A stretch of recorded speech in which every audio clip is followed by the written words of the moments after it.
नमस्कार, मैं एनके सिंह।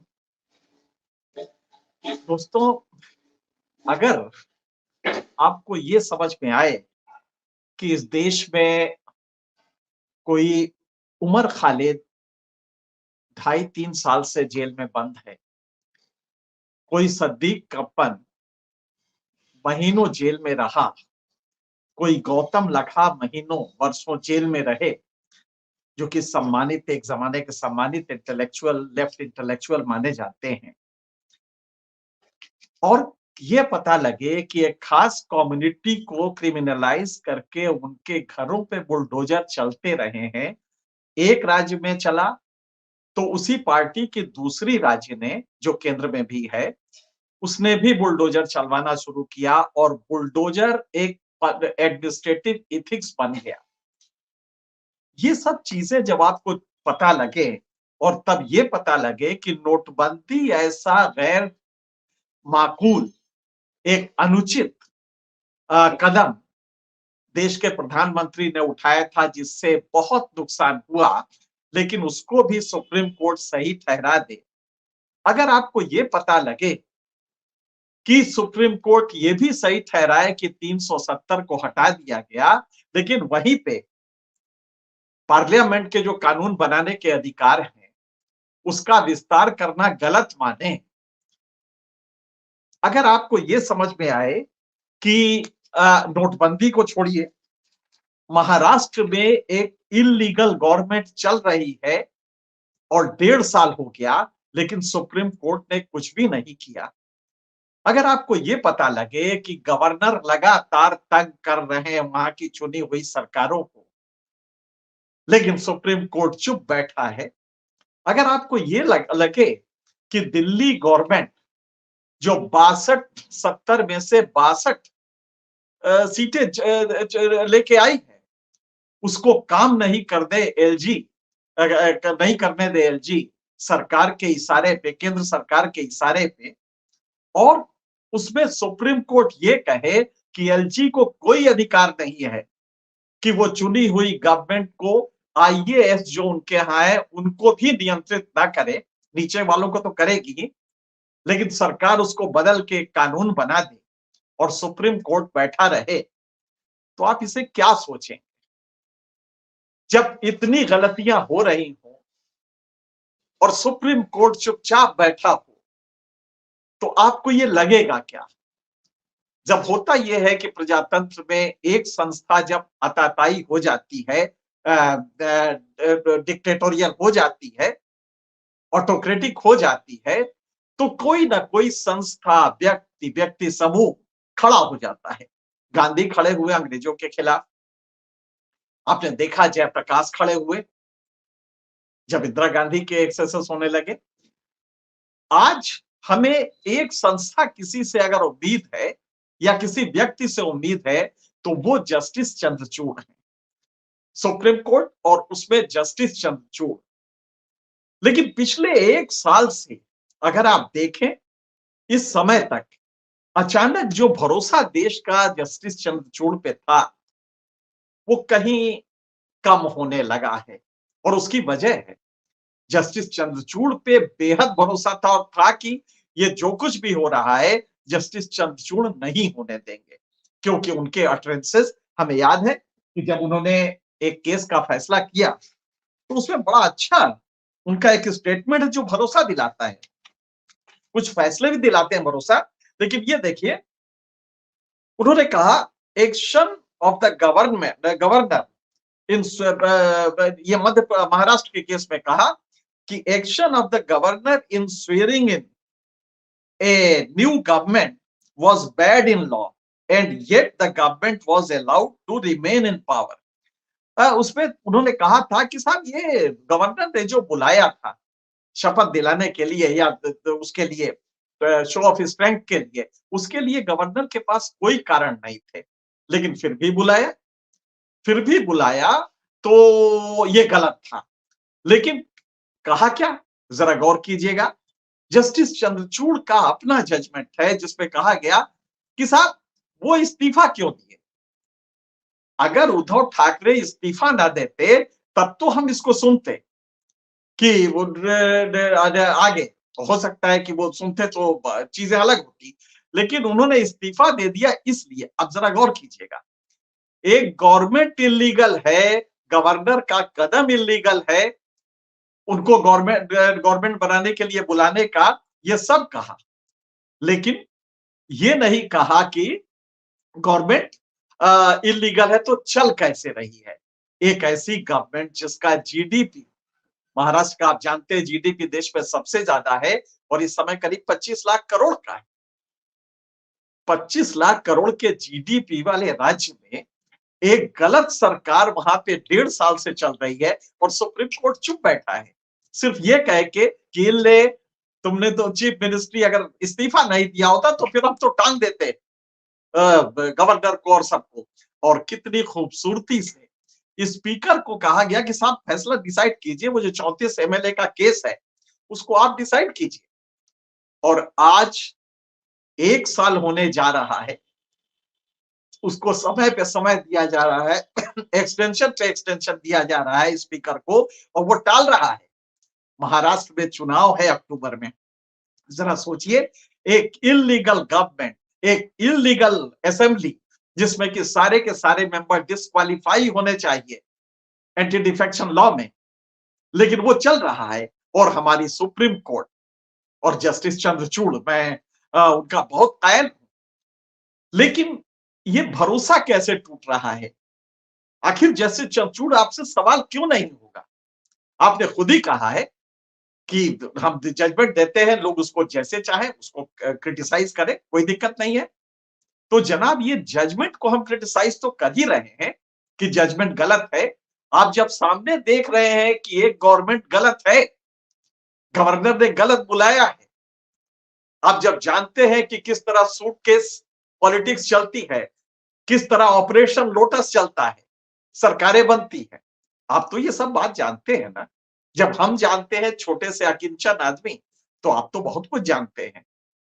तो आपको ये मालूम है कि वहां पे महाराष्ट्र में गवर्नमेंट कैसे बनी, एंटी डिफेक्शन लॉ का कितना वायलेशन हुआ, किस तरह वहां का स्पीकर पिछले 6-8 महीने से बैठा हुआ है और वो फैसला नहीं कर रहा, वो सरकार चल रही है और आप उसी को टाइम देते जा रहे हैं। जैसे स्पीकर नहीं होगा, चीफ जस्टिस ऑफ इंडिया हो गया। और आप सुन रहे हैं, सब कुछ देख रहे हैं। इसको कहा जाता है कि ये सुप्रीम कोर्ट लिटिगेंट्स के फेवर में दिखाई तो देता है जब सरकार के खिलाफ लिटिगेंट्स आते हैं, लेकिन जो ऑपरेटिव पार्ट होता है उसमें इल्ले हो जाता है और उसमें सरकार को राहत मिल जाती है।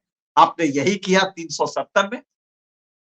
370 में आपने कहा कि भाई 368 में जो वो एक्सटेंड किया गया, 367 को एक्सपेंड करके आपने उसका लॉजिक बदला, वो गलत था।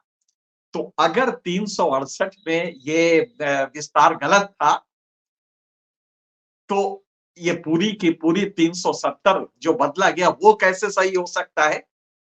अब दूसरा, आप देखते रहे, अपने फैसलों में देखते रहे कि एक राज्य की हैसियत ही खत्म कर दी गई, वो नेस्तनाबूद कर दिया गया केंद्र सरकार द्वारा मैनिपुलेशन करके, और आप देखने के बावजूद उसका स्टेटस यूनियन टेरिटरी का कर दिया गया।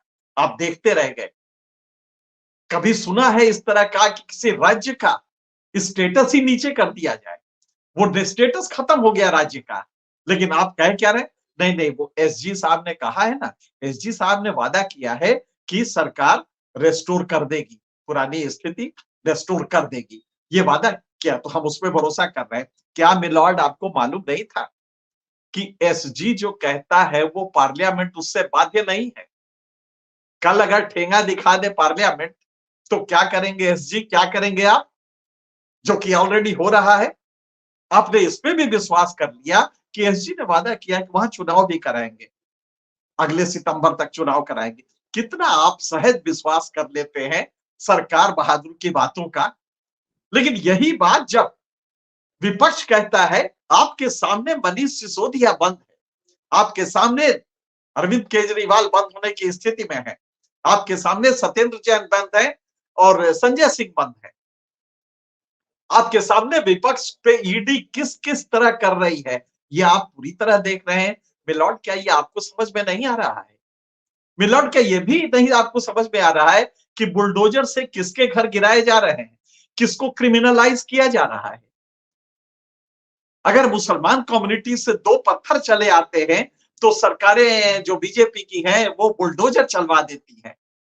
मिलॉर्ड, क्या ये आपको नजर नहीं आता? उमर खालिद क्या इतना बड़ा आतंकवादी है कि अभी तो आप वो छोड़ दीजिए, प्रोसिक्यूशन थ्योरी एस्टेब्लिश होना, ये भी छोड़ दीजिए कि चार्जशीट कई केसेस में नहीं हुआ है, लेकिन वो 2.5 साल से बंद है मिलॉर्ड। ये आपको नजर नहीं आ रहा है? आपको ये भी नजर नहीं आ रहा है कि सिद्दीक कप्पन 1.5 साल बंद रहा, और जो अगर जमानत मिली भी तो हाई कोर्ट से मिली। क्या वजह है? उमर खालिद की जमानत आप खारिज कर देते हैं, आप बिल्कुल कहते हैं नहीं नहीं, हम नहीं, आप हाई कोर्ट जाइए। अगर आप यही चीजें बाकी चीजों में करते तो समझ में आता है, लेकिन अगर अर्णब गोस्वामी का केस आता है तो रात में कोर्ट बैठती है और केस सुन लिया जाता है। लेकिन मिलॉर्ड, ये आपके सामने नोटबंदी आप देखते रहे, सरकार ने गलत हलफनामा दिया, रिजर्व बैंक ने उसको मना किया था कि ना करें।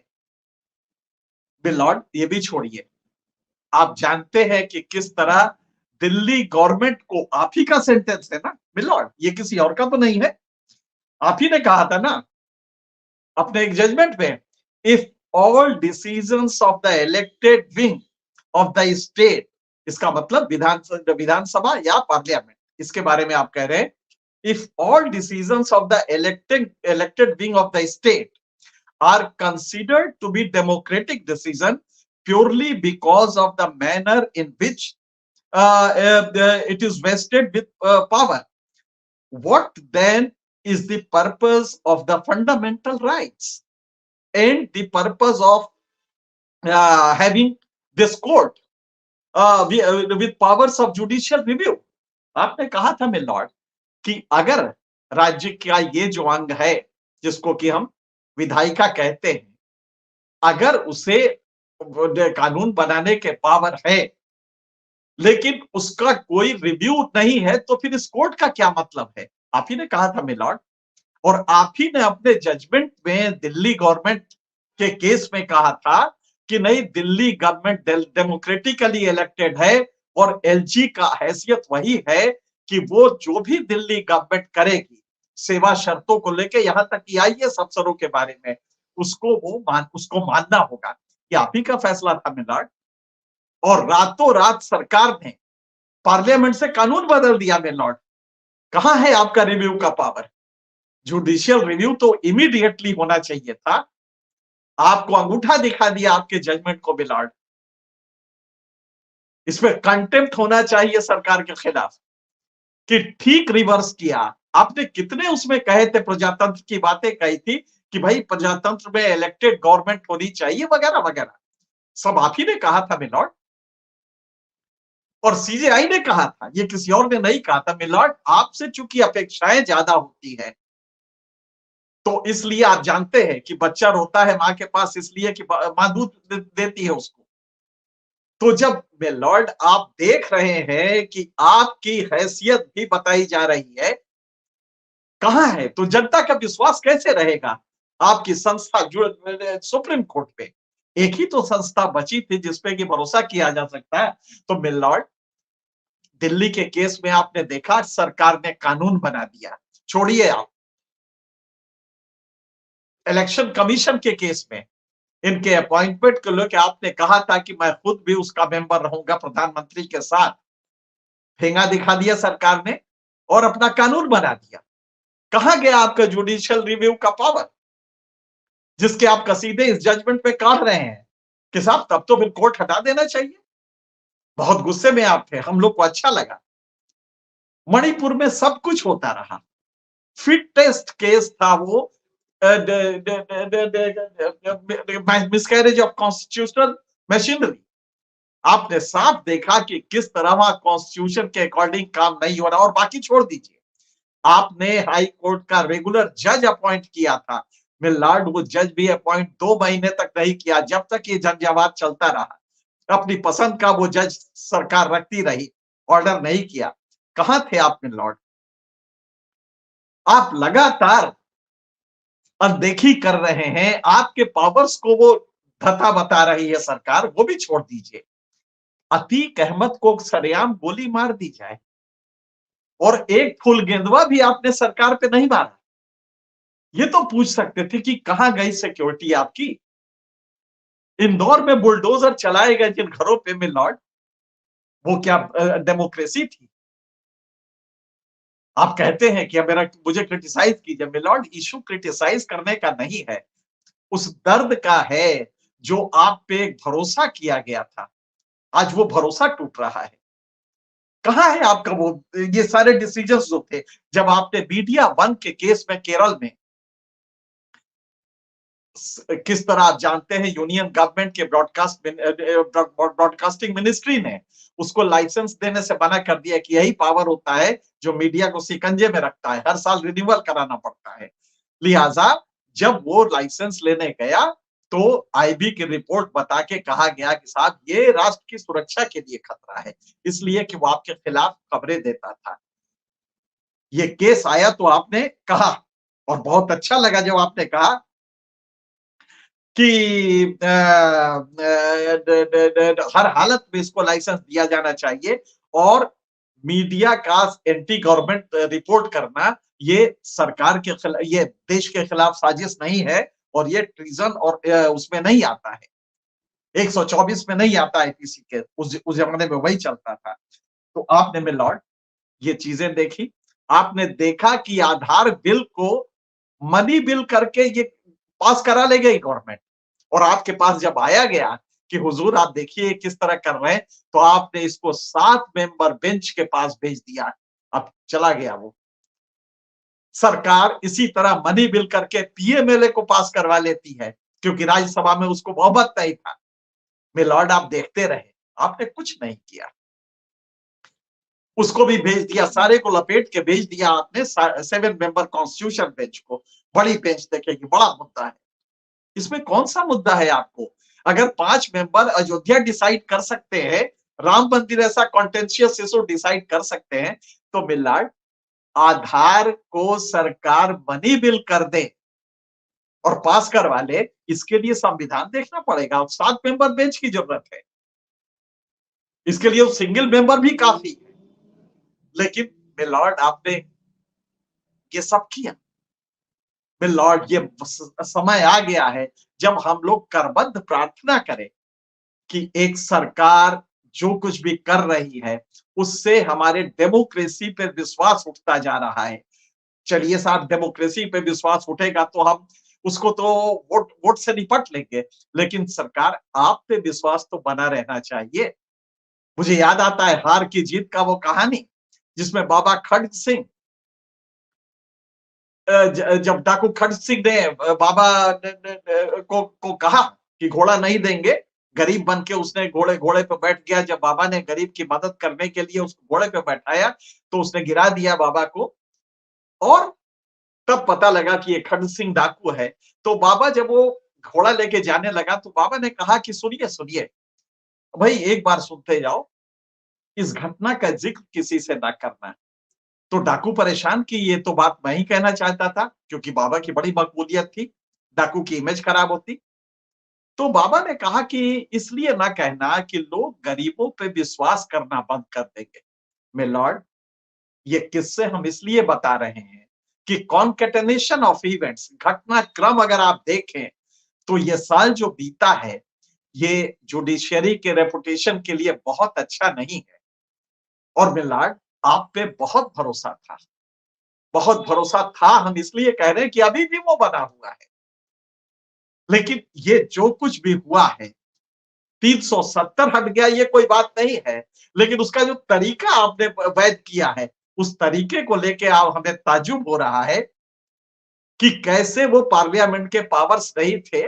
ये बात तो आपने मान लिया, लेकिन वो इधर से कर सकते थे, डायरेक्ट प्रेसिडेंशियल ऑर्डर से कर सकते थे। मिलॉर्ड, कितना ये हास्यास्पद जजमेंट है। खैर, ये जजमेंट छोड़ दीजिए, आपके पास जो हाल में जजमेंट है, अब इलेक्टोरल बॉन्ड पड़ा हुआ है और दूसरी किस्त जब आपने इस केस को संज्ञान लिया, सुनना शुरू किया, तब से 2 किस्तें इसकी बीजेपी के खजाने में खजाना बढ़ता जा रहा है। मेरे लॉर्ड, सामने चुनाव है, बॉन्ड का केस आप सुन चुके हैं। क्या ये समय नहीं था जबकि इस पे फैसला दिया जाए? महाराष्ट्र में एक गैर कानूनी सरकार चलती रही, जिसको आपने कहा कि गैर कानूनी है इसलिए कि गवर्नर ने गलत ट्रायल ऑफ स्ट्रेंथ के लिए बुलाया था। महामहिम को आपने डांट दिया, लेकिन सरकार बदस्तूर कायम रखी। तो मिलॉर्ड, ये क्वेश्चंस तो होंगे ही ना, आप क्या करेंगे इसके लिए? जब आपने इसके अलावा आगे का देखिए, आउट ऑफ कोर्ट जो आप बातें करते हैं तो बहुत अच्छी लगती हैं और हम लोग उसको गांठ बांध के रख लेते हैं। तो जब आपने कहा कि क्लैट में छात्र अंग्रेजी स्कूल से जाते हैं, अंग्रेजी बैकग्राउंड से जाते हैं, आप देसी गांव वाले बच्चे आए, इस तरह की व्यवस्था किया जाए, उनको हिकारत से न देखा जाए, तो हम लोग को बहुत अच्छा लगा। एक पता लगा कि एक ह्यूमन नेचर है, एक व्यक्ति जो कि जमीन से जुड़ा है। और आपने ही कहा था कि ये पॉलीवोकल कोर्ट नहीं है, ये पॉपुलर, ये पीपुल्स कोर्ट है। आप ही ने कहा था मिलाड, तो हम पीपुल के लोग हैं, पीपुल्स कोर्ट है, हमारी कोर्ट है ना वो। ये पॉलीवोकल कोर्ट नहीं है, ये आप ही का है। और अभी भी कहा था और अगस्त में भी कहा था। तो कहीं लग रहा है कि सुप्रीम कोर्ट का मॉरल फेल्योर दिखाई दे रहा है इस पूरे क्रम में। मणिपुर होता रहा। मुझे याद है कि जब अमेरिका में जब पहली बार ये सब पूरा था और वहां पे सुप्रीम कोर्ट पे हमला होने लगा और खास करके थॉमस जेफरसन ने सुप्रीम कोर्ट की धज्जी उड़ानी शुरू की, जो कॉन्स्टिट्यूशन मेकर, और उनको बहुत एतराज था सुप्रीम कोर्ट के कुछ जजमेंट्स को लेके। तो उस समय मार्शल का जजमेंट आया और पूरी स्थिति सुप्रीम कोर्ट की फिर बहाल हो गई। आज में लॉर्ड आपको मार्शल, जस्टिस मार्शल होना पड़ेगा, क्योंकि कोई थॉमस जेफरसन इसको खत्म करने पे लगा है। ये कॉन्स्टिट्यूशनल अरेंजमेंट आप साफ देख रहे हैं, ईडी किस तरह से इस्तेमाल की जा रही है। मिलॉर्ड, ये आपको नहीं दिखाई दे रहा है? ये तो सड़क पे किसी आदमी से पूछिए तो वो भी बता देगा। लेकिन आप तो कहते हैं कॉन्स्टिट्यूशनल मोरालिटी। आखिर ये जो डॉक्टर अंबेडकर ने कॉन्स्टिट्यूशनल मोरालिटी का डॉक्यूमेंट दिया, तो वो है क्या? गौर से देखें तो आपको खुद समझ में आ जाएगा कि ऑपरेटिव पोर्शन आपके जजमेंट्स के वो नहीं होते हैं जो आप जजमेंट के दिन ऑब्जर्वेशंस करते हैं, या जो जजमेंट का वो होता है जिसको कहते हैं ऑबिटर डिक्टा और रेशियो डेसिडेंटी। तो रेशियो डेसिडेंटी में वो नहीं नजर आता जो कि ऑबिटर डिक्टा में होता है। तो मिलॉर्ड, इसको देखने की जरूरत है ना। अब इसके अलावा देखिए, आपने ये पीएमएलए केस भेज दिया, आधार को मनी बिल करके पास कराया गया, आपने 7 मेंबर को भेज दिया। अब वो बट्टे खाते चला गया, पता नहीं कब फैसला होगा, लेकिन आप देखते रहे। अब इसके अलावा देखिए, खालिद उमर आज भी जेल में बंद है, नौलखा नहीं छूट रहे हैं। ये सब चीजें थी। अगर नोटबंदी सही था तो सुप्रीम कोर्ट को वो हकीकत नहीं देखना था कि एटीएम पे लोग ऐसे ही मर रहे हैं और रिजर्व बैंक से पूछा नहीं गया। आज रात 12 बजे करके देश के प्रधानमंत्री ने कर दिया। तो आप ये चीजें ध्यान दें। और मुझे लगता है कि मिलॉर्ड, उम्मीद बहुत है आपके सामने। अभी भी आपके हाथ में कई केसेस हैं। सबसे बड़ा केस तो इलेक्टोरल बॉन्ड का है, जिसने पूरे चुनावी परिदृश्य को ही बदल दिया है। कई केसेस आपने ले रखे हैं मिलॉर्ड। ये भरोसा आपका कायम रख, हम लोग का कायम रखे आपकी संस्था पे, दैट इज सुप्रीम कोर्ट, और आप पे खास करके। 11 महीने आपके टर्म के रह गए हैं मिलॉर्ड। इन 11 महीने में एक वो इतिहास होना चाहिए जो 100-200 साल तक कोई भूल ना पाए। क्योंकि एक गवर्नमेंट किस तरह की है, इसके लिए हमें बताने की जरूरत नहीं है, हम लोग रोज ही कहते रहते हैं। आप जानते हैं कि गवर्नमेंट किस तरह की है, संस्थाएं किस तरह डिमोलिश की गई है, कॉन्स्टिट्यूशन किस तरह चीरहरण के प्रक्रिया में है, कॉन्स्टिट्यूशन का पूरा चीरहरण हो रहा है। और ये सारे केसेस हैं आपके सामने। एक कम्युनिटी है, उस कम्युनिटी को डिमोनाइज किया जा रहा है, ये भी है। लेकिन माय लॉर्ड, अगर इन सब के बावजूद सिर्फ कुछ डांट पीट फटकार करने के बाद अंत में जो ऑपरेटिव जजमेंट आएगा वो कश्मीर की तरह होगा, वो महाराष्ट्र की तरह होगा कि गैर कानूनी सरकार चलती रहेगी और आप देखते रहेंगे, समय पे समय देते रहेंगे, बहुत डांटेंगे पर समय दे देंगे, तो माय लॉर्ड ये भरोसा टूटेगा। ये भरोसा किसी तरह ना टूटे, क्योंकि एक ही संस्था बची हुई है जिसपे ये भरोसा है।